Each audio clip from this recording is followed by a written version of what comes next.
Good morning everyone. आज है 10 तारीख। आज है फूलों वाली डेट। तो आप जितने भी आपके पास फूलों के बीज हैं आप लगा लीजिएगा सर्दियों वाले। और सैपलिंग को भी रिपोर्ट करना चाहें तो कर सकते हैं, कोई दिक्कत नहीं होगी, इजीली लग जाएगी। कई सारी क्वेरीज हैं, उनका रिप्लाई कर रही हूँ, तो पूरा वीडियो देख लीजिएगा। एक तो देखिए सैपलिंग रिपोर्ट करते टाइम थोड़ा सा ध्यान रखिएगा।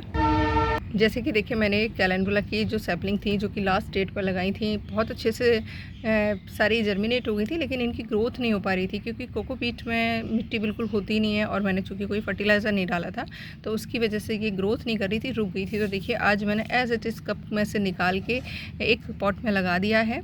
और इनको भी बहुत ज़्यादा इनमें से नहीं निकाली हैं, सिर्फ इसमें से कुछ सैपलिंग्स जो है मैंने साइड में निकाल के लगा दी हैं बहुत ही सावधानी से, क्योंकि ये काफ़ी टाइम पुरानी है लेकिन ग्रोथ नहीं हो रही थी। रूट्स को बहुत ज़्यादा डिस्टर्ब ना करते हुए मैंने लगा दिया है और इनको भी मैंने एज इट इज़ ही छोड़ा है, क्योंकि पॉट्स भी नहीं है अभी, तो मैं पॉट्स खाली कर करके जो अपराजिता वाले हैं उनमें ही इनको रिपोर्ट कर दूँगी। तो ये मेरे पास सुरक्षित रहेंगी सारी की सारी। बस आपने ध्यान क्या रखना है, पानी बहुत ज़्यादा नहीं देना है। पानी की जब आपको लगे कि रिक्वायरमेंट है तभी दीजिएगा, क्योंकि इस टाइम पर मॉइस्चर लेवल हाई रहता है तो फंगस जनरेट होती है और फंगस की वजह से हमारी सैपलिंग जो है मर जाती हैं। तो इस चीज़ का विशेष ध्यान रखिएगा। मैंने सभी जो रिपोर्टिंग किए हैं उनमें सभी मैं इसी तरीके से कर रही हूँ मैं। जैसे कि देखिए एक वैरायटी का यहाँ पर लगाया और इसमें से निकाल के छोटी सी सैपलिंग चारों तरफ लगा दी हैं। सेम इसमें किया है और पानी बिल्कुल भी नहीं डाला है कि ऑलरेडी मिट्टी में बहुत सारा पानी है।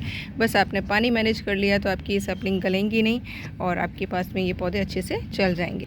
ये बहुत छोटी छोटी सी चीज़ें हैं लेकिन इन्हीं में हम गड़बड़ कर जाते हैं, तो हमारे यहाँ से जो हमने इतनी मेहनत करके सैपलिंग लगाई हुई होती हैं वो हमारे हाथ से चले जाती हैं। तो इस चीज़ का विशेष ध्यान रखिएगा।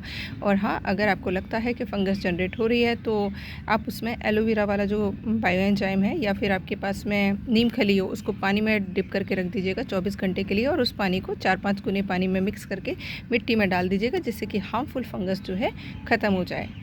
कल जब मैंने अपराजिता का वीडियो डाला कि इस पर आप प्रूनिंग कर दीजिए तो रश्मि जी कंफ्यूज हो गई कि मैम आप तो कह रहे थे डोरमेंसी में जो पौधे जा रहे हैं उन पर कुछ नहीं करना है। तो भाई अभी ये गया नहीं है, डोरमेंसी में जाएगा आने वाली ठंडियों में। अभी तो देखिए इतने अच्छे से फ्लावरिंग हो रही है, भर भर के फ्लावरिंग हो रही है।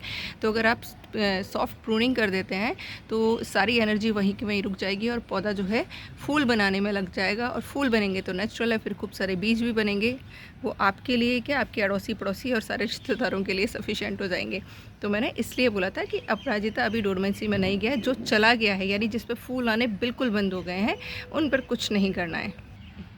कुछ लोगों का सवाल था कि मैम गुलाब पर जो पत्तियां न्यू पत्तियां आ रही हैं वो जल रही हैं, तो देखिए कहीं ना कहीं पौधे पर एफिड्स या माइट्स का अटैक हो रहा है, या फिर पानी प्रॉपर नहीं है, उसी की वजह से जो न्यू निकलती है ना, जो छोटी छोटी सी पत्तियां निकलती हैं वो ख़राब हो जाती हैं और उसके पीछे रीज़न हमें समझ नहीं आता है। तो आप बायो एंजाइम देखिए मैं तो वही करती हूँ कड़वा वाला, यानी कि मेरे पास एलोवेरा का है और नीम का है, दोनों को मिक्स करके स्प्रे कर देती हूँ। तो मेरे यहाँ फ्लावरिंग भी हो जाती है और नई जो लीव्स निकलती हैं वो ख़राब नहीं होती, क्योंकि पहले जब मैं शुरुआत की थी गुलाब पर तब मेरे यहाँ भी ये प्रॉब्लम आती थी, मुझे समझ नहीं आता था। फिर समझा कि ये थ्रिप्स और माइट्स जो होते हैं बहुत ज़्यादा दिखाई नहीं देते हैं और हम कंफ्यूज होते रहते हैं, और जो नई लीव्स निकलती हैं वो निकलते ही उनको ख़त्म कर देते हैं। तो ये चीज़ कर लीजिएगा, ब्रश की मदद से पूरा क्लीन कर दीजिएगा। और अगर रूट फिलिंग नहीं किया है तो देखिए अब आपको हल्का फुल्का सा खाद दे दीजिएगा। अभी जड़ों को डिस्टर्ब मत करिएगा, क्योंकि अब है हमारा पौधे की ग्रोथ का टाइम, तो पौधा अच्छे से ग्रोथ कर रहा है। और देखिए मैं मास्टर तो नहीं हूँ, बट हाँ मेरे को कई बार चीज़ें समझ आ जाती हैं तो मैं आप लोगों के साथ शेयर कर देती हूँ कि जो मेरे साथ प्रॉब्लम्स आ रही हैं या आती हैं उन्हीं की बस मैं थोड़े बहुत आप लोगों को सॉल्यूशन दे देती हूँ, और आई होप आपकी चीज़ें वो जो है सॉल्व भी हो जाती होंगी। तो आप लोग पिक्चर शेयर कर दिया करिए, जो हमारा एफबी ग्रुप है मिट्टी की खुशबू सोनम, उसमें पिक्चर देख के एक बार कई बार मेरे को समझ आता था कि क्या प्रॉब्लम है। आपके सवाल से कई बार मैं नहीं समझ पाती हूँ। और देखिए एक्सपर्ट कोई नहीं है, सब करके ही सीख रहे हैं, मैं भी प्रैक्टिस करके ही सीख रही हूँ। और जो प्रॉब्लम्स आ रही हैं उनका बस आप लोगों को बता देती हूँ कि आपकी भी यहाँ सेम प्रॉब्लम आती है तो आप ये वाला सॉल्यूशन अपना सकते हैं। बाकी मास्टर कोई भी नहीं है, सब करके ही सीख रहे हैं, तो प्रैक्टिस करते रहिए, डेफिनेटली आपके यहाँ रिज़ल्ट बहुत अच्छे आएंगे। अब एक क्वेरी थी कि मैम जो सीड्स इकट्ठे हो रहे हैं उनको कैसे स्टोर करके रखना है। तो देखिए जैसे मेरे यहाँ कॉक्सकॉम के थोड़े से हुए हैं, आज अपराजिता के कलेक्ट कर रही हूँ, तो मैं क्या करती हूँ देखिए, एक तो डेट का ध्यान रखती हूँ, मैं कभी भी पूर्णिमासी के आसपास आगे पीछे 2 दिन नहीं करती हूँ कलेक्ट। बाकी टाइम पर जब कलेक्ट करती हूँ इनको अच्छे से सुखा लेती हूँ। सुखाने के बाद मैं इनमें कुछ भी नहीं डालती हूँ, यकीन मानिए, मैं सिंपल बस न्यूज़पेपर में लपेट के एयर टाइट कंटेनर में रख देती हूँ और ये मेरे पास सालों साल सुरक्षित रहते हैं। अगर आपको लगता है है कि आपके बस इनमें मॉइस्चर मत रहने दीजिएगा। अगर आपने गीले पैक कर दिए तो डेफ़िनेटली ये ख़राब हो जाएंगे, और अगर आपने पूर्णमासी वाले दिन भी स्टोर करके रखे तो ये मेरा पर्सनल एक्सपीरियंस है, तब भी उसमें पानी रह जाता है और आप कितना भी सुखा लीजिए वो कई बार ख़राब हो जाते हैं। तो बस डेट का ध्यान रखिएगा और अच्छे से सुखा के एक न्यूज़पेपर में लपेटिएगा और किसी भी जिपलॉक पाउच में आप या एयर टाइट कंटेनर में आप रख लीजिएगा। फ्रिज व्रिज कहीं रखने की ज़रूरत नहीं है, अलमारी में कहीं भी रख लीजिएगा, सेव रहते हैं।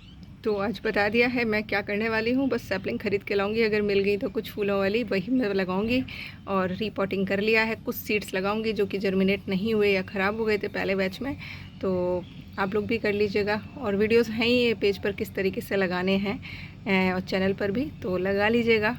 और आई होप आपको जो भी इन्फॉर्मेशन है वो काम की होती होंगी, काम की होती हैं, लगती हैं, तो प्लीज़ शेयरिंग ज़रूर करा करिए।